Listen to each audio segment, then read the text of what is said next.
Hey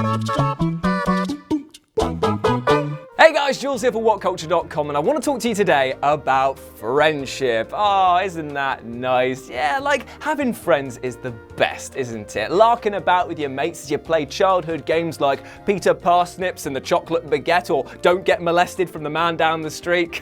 Always lost that one. But there is actually nothing better about having mates than seeing them mess up and ripping the absolute piss out of them. And it seems that video games love to do the same to other titles as well, as if you look hard enough, you'll find many times where devs have laughed long and hard in the faces of others. So let's take a look at some of the best today, shall we? Yes, we shall. With this in mind, I'm Jules for WhatCulture.com, and these are 5 video game heroes made to look like complete idiots. But before we begin, don't forget to subscribe to stay notified. Ding, ding, done. Number 5, Frank West, Left 4 Dead 2. Now, Dead Rising star Frank West is no stranger to looking a bit foolish. I mean, just look at that steaming pile that was Dead Rising 4 for evidence of that. However, even though he loves a joke and a silly disguise every once in a while, he's actually a hardy, big-hitting lad who has, lest we not forget, covered wars. Therefore, it's very tongue-in-cheek to see him crop up as a reference in Left 4 Dead 2, in which his scrawlings can be seen on a wall in Section 2 of the Passing DLC. It reads, "Out of film, no helicopter, zombies too fast, not gonna make it, Frank." Seems like the fast zombies were a bit more pacey than the ones West had to deal with, and I doubt that a tank would stand still long enough for him to pop a Blanca mask on it. R.I.P. Frankie baby, now you can join your franchise in the sky.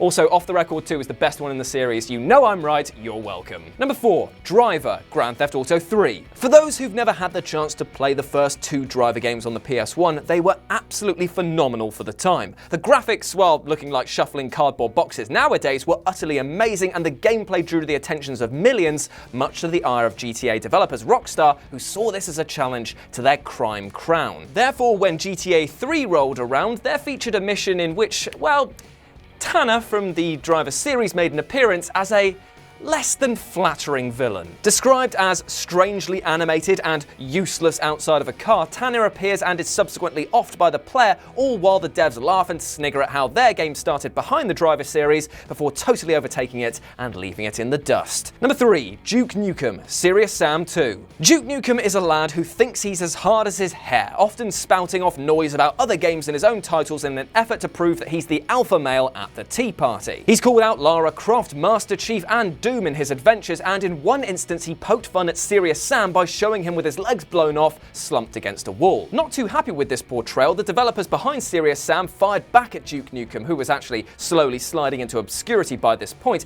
by showing having a skeleton with an awful haircut and glasses hanging from a tree with a rocket shoved up its ass, the size that not even one of your mums could take. Who am I kidding? She gobbled it right up her back passage and asked for seconds. There's my one per list. As Sam approaches the skeleton, he says, "Dude, you've been hanging up there for like forever." A blatant rip on the fact that Duke had been taking ages to get his last game out, and, well, we all know how it turned out in the end. Number 2, Assassin's Creed, The Witcher 2. One of the main highlights of Assassin's Creed is the act of leaping from building to building like a medieval Spider-Man before leaping off the tip of the highest point and diving down like a graceful swan into a cart of hail before continuing on with your murder.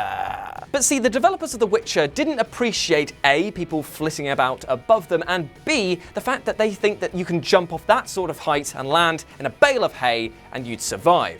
So they decided to poke a bit of fun at them. Upon rounding a corner in The Witcher 2 in the opening sections, Big G, the monster hunter king, will spot a white-robed body dead in a stack of hay. After taking a look, he comments, guess they'll never learn, before being promptly rewarded with a new assassin ability. So not only does the game poke fun at these ludicrous leaps, but it actually rewards you as well.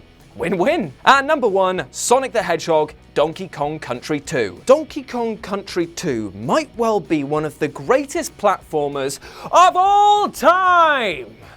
The design, the enemies, the goddamn music. It all created a soup that I drank deeply from in my youth, day in, day out. Soupy boy.